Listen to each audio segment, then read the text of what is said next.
setiap hari dikasih VOC ataupun rendaman yang diblong tadi sebanyak 1 ember setiap hari.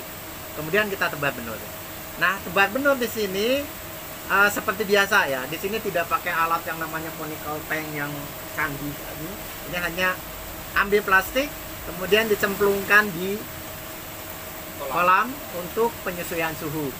Ya, itu diperlukan waktu kurang lebih 30 menit saja. Ya, cukup. 15 cukup, terlalu cepat mungkin ya. Ya 30 menit lah ya, sambil nunggu ngopi dulu gitu lah, turun, ngerokok gitu kan. Nanti akan suhunya sesuai antara yang di luar dengan yang di plastik. Nah, setelah suhunya sesuai, kita buka satu-satu ya.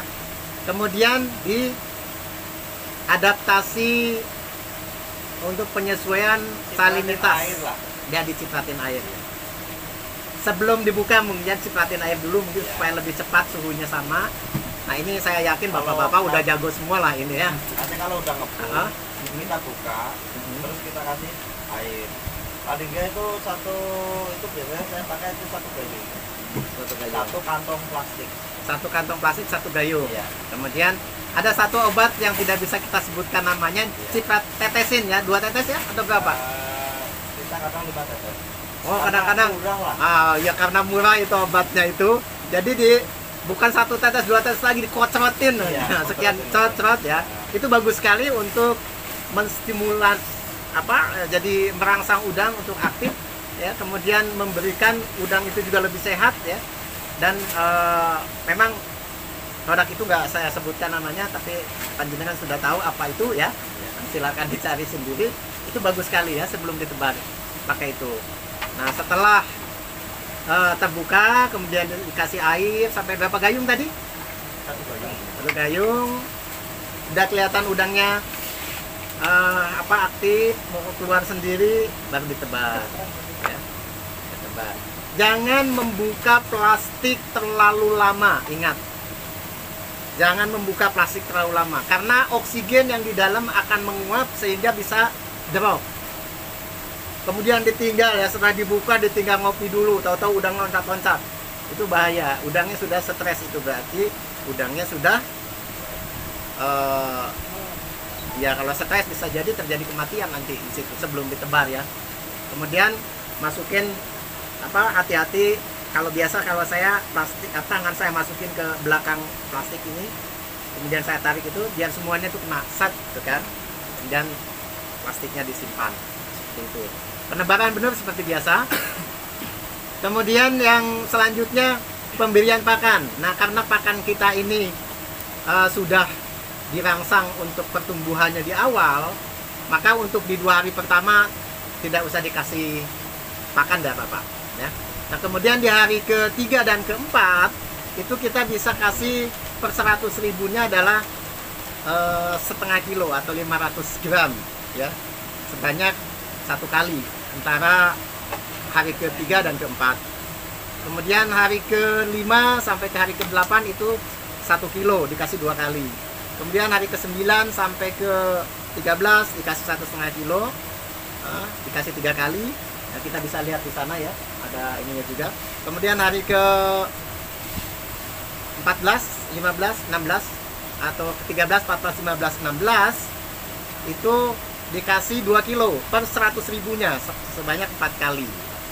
Nah, biasanya sesudah 15 atau 16 hari itu udang sudah naik ke anco ya, udang sudah naik ke anco. Kemudian kita bisa cek apakah udang ini udah makan pakan apa tidak, bisa terlihat di anco. Dan itu pengamatan bapak-bapak, saya yakin sudah paham tentang itu. Nah, di hari ke-17 yang tadi 2 kilo per 100 ribu itu bisa jadi 2 kilo per sekali pakan ya. Kemudian dikasih di anco, ditunggu sampai 2-3 jam. Kalau habis dikasih lagi, jadi habis dikasih lagi. Nah, inilah yang bedanya mungkin di tempat lain untuk menyesuaikan pemberian pakan ini ya. Harus diatur bagaimana teman-teman ataupun karyawan untuk bisa menikmati cara kasih pakan ini, karena kalau dihitung, waduh, ini bisa berapa kali ya dilihat sini ya? 10 11 kali. Wah, saya nggak dikasih istirahat ya Mas ya, nggak boleh istirahat saya katanya. Ya, tapi kalau tambah EDW nggak apa-apa lah, kita kerjakan itu kan ya. Nah, ini jadi mengambil prinsip ataupun teori ad libitum ya. Kalau Pak Andri bilang ad libitum ya. Apa itu? Jadi udang itu tidak pernah berhenti tumbuh, ya udang itu tidak pernah berhenti makan. Dan udang tidak boleh kekurangan pakan. Juga tidak boleh kelebihan pakan. Nah, 3 prinsip itu ya, jadi betul-betul. Anco habis, cepat dikasih.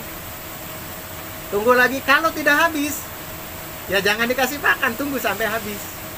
Gitu kan?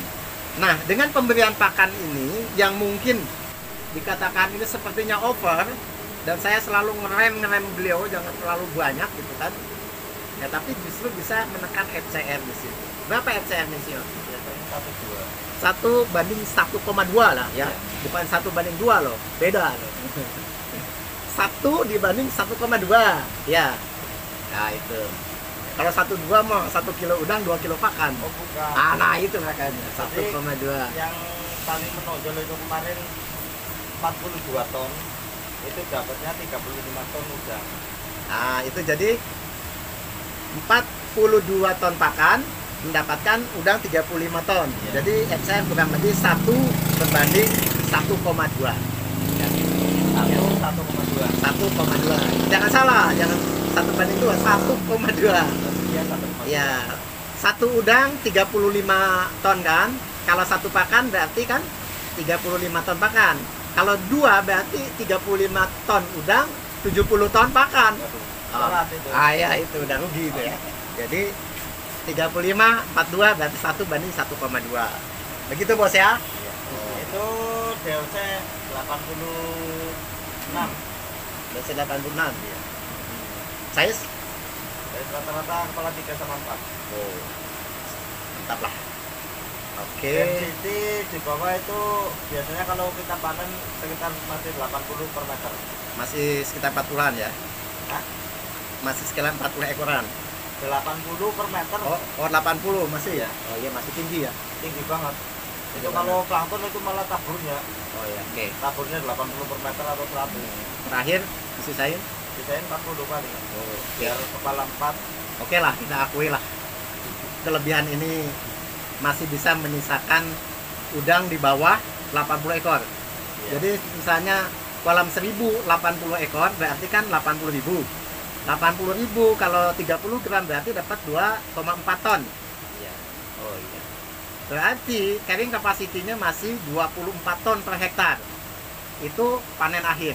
Tapi produktivitas tambah-tambah dengan yang parsial tadi berapa totalnya? Kalau ukuran 1000 bisa 4 ton. 4 ton. Produktivitas 40 ton per hektar. Oh mantap. Ini seperti di Dua Putra di Bengkulu dulu saya di sana. Di sana wah luar biasa. Tapi kita sekarang lagi eksperimen ukuran 500, insya Allah kita dapat 2,5 lebih. 2,5 ton, 500 berarti 50 ton per hektar ya. Bisa. Yakin karena di tempat lain pun ada. Di atas langit ada langit, Bos. Di tempat lain ada yang 80 ton per hektar, Bos. Mau? Di Sumbawa teman saya Pak Wisnu 80 ton per hektar. Boleh kapan-kapan kita diskusi. Kincirnya banyak nggak? Banyak ya. Kincirnya apa sedangkan kita Ya menang lah, tetap di sini menang kalau kincir ya. Ngirit ya. Ini ngirit apa enggak ada? Dua-duanya. Ada. Jadi kita kan budidaya udang kalau bisa kan seirit mungkin tapi hasil bisa maksimal. Ah gitu ya, gitu. Oke. Sip, mantap. Ya. Jadi kembali ke prinsip ekonomi tadi.